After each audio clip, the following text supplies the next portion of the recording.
Solutions Riding and Training, and we're back for the second edition of the Super S exercise, and today I'm going to teach you steps 3 and 4. The Super S exercise is a 4-step process in the beginning, and I've already gone over step 1 and 2, and now we're going to move on to steps 3 and 4. As a review, the first steps of the Super S exercise are slinky down neck in a circle and swiveling the hindquarters. Now we're going to learn shoulder, shoulder back, and step forward in a straight line. So in review, and you might want to go back to the first video and learn the first 2 parts of this exercise if you haven't done so already.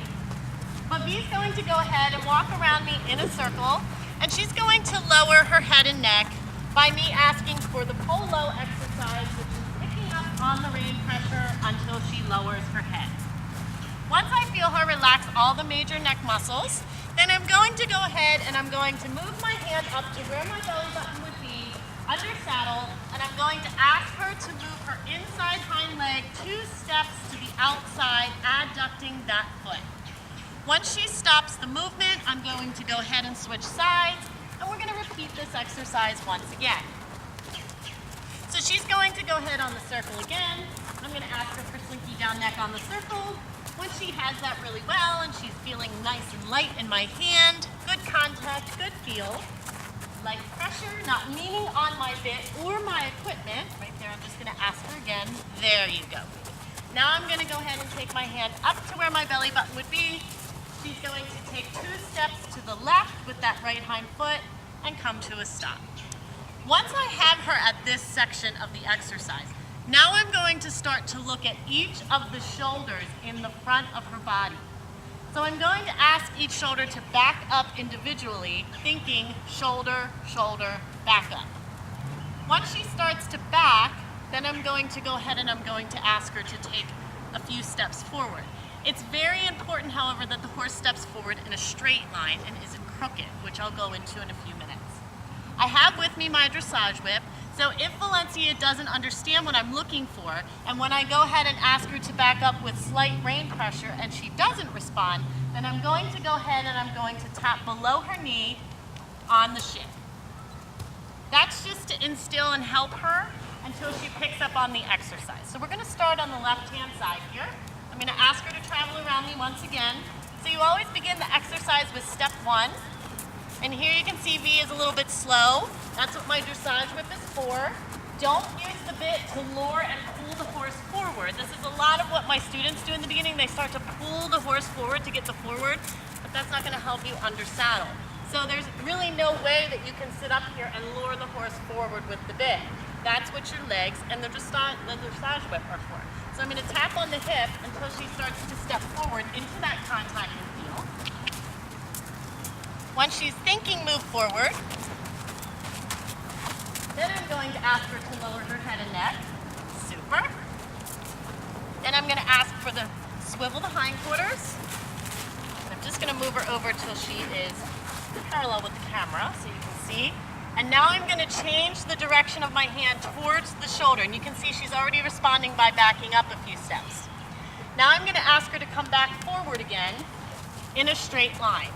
So straight to me is the feet stepping towards 12 o'clock. It's really, really important that when we're doing this section of the exercise that she's not drifting off towards 11 o'clock.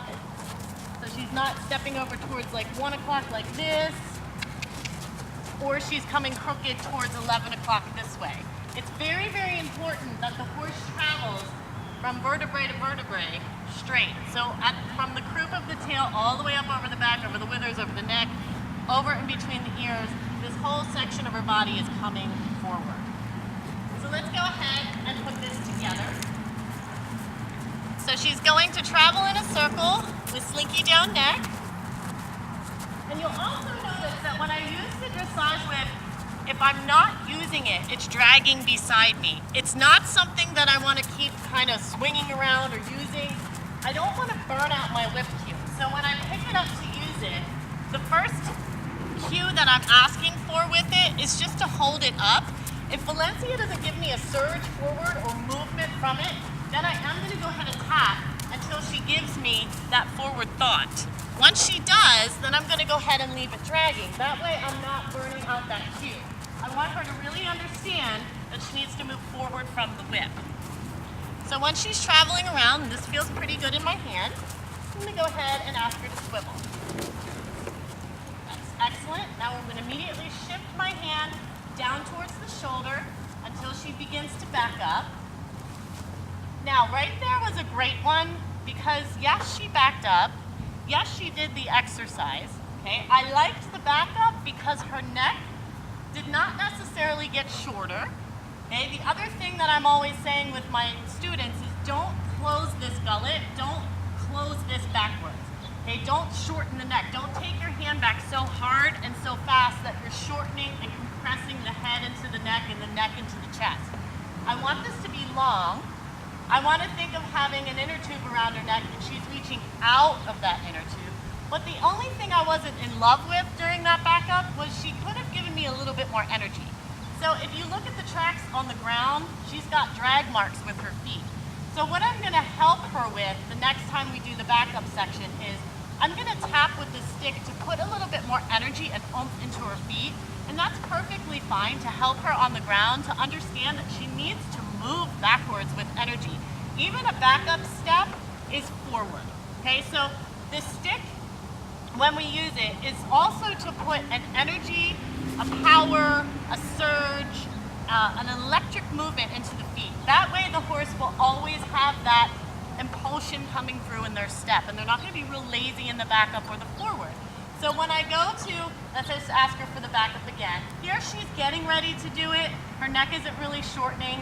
She's thinking about it, but I'm going to help her. And I'm going to say back and back. And then I'm going to take my stick away.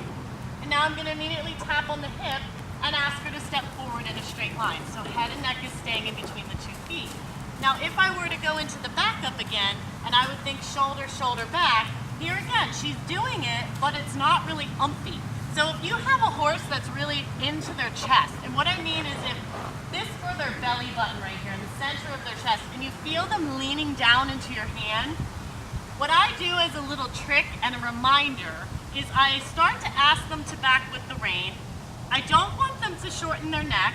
I'll go ahead and start tapping their feet or their shin, just like so. But if I feel them lean into my hand, what I'll do is just tap real lightly, back, back, tap real lightly into the chest, shin, shin, tap real lightly in the chest, shin, shin, and that starts to help to remind the horse to pick themselves up. After a while, they'll start backing automatically, and it'll be really light in your hand. So I always want to reiterate to my horse that they need to be light and airy through their body so that when I'm on them, they're not leaning on my equipment. One of the biggest things and the biggest factors when I see people working on the ground or I see people under saddle is the horses are just leaning on their equipment. Like, I mean, it doesn't really matter if you have a snaffle bit or a bitless bridle. If your horse leans on your equipment, then you need to teach him how to be lighter. That's your job, in a sense, to teach the horse not to lean on that. And you need to become better at teaching the horse how they can do so. So as we're traveling around, in review, your whole first 4 steps of the Super S are slinky down neck in a circle. Okay, so I'm going to ask Valencia to lower her pole right here. She's traveling around in this circle. I'm going to stay at a 45-degree angle at her shoulder. I'm only going to use the dressage whip to tell her to come forward. That looks pretty good. Once it feels pretty soft, I'm going to go ahead and take my hand up towards where my belly button would be under saddle. If she stalls out or gets really laggy like she is here, I'm just going to use the stick to speed it up and add oomph. Here she's bending. Now I'm going to take my hand back straight like this so my hand is in front of her shoulder. Here she's shoulder, shoulder back, which is step 3. Super, she did that really nice and slowly for you so you could totally see every piece of that. I loved it. Okay, go ahead and step forward and straight. Super. And then we go right back into slinky down neck on the circle. Now, you can stay on the same side if you wish. Sometimes I stay on the same side and do steps 1 through 4, I don't know, maybe 2, 3, 4 times, and then I'll switch to the other side. Or if you wish, you can switch back and forth. It doesn't really matter. I like to do it both ways because I feel like that doesn't really put my horse into too much of a routine. But I also like to know which side my horse is more stiff and which side my horse is more bendy on. So I'll just do the exercise accordingly. right there she got stuck, so I'm just going to help by asking her to back. One of the notes right there, I'm just going to review. Right here, don't pull your horse forward. Okay, so one of the things that my students do is they back them up and then they go like this. Again, it's not going to help you under saddle. So one of the things that's really important is as a horse goes through the backup mode, one of the great things about a performance horse is you can teach them to load up and coil spring forward. So I want that jump forward, I want that push forward.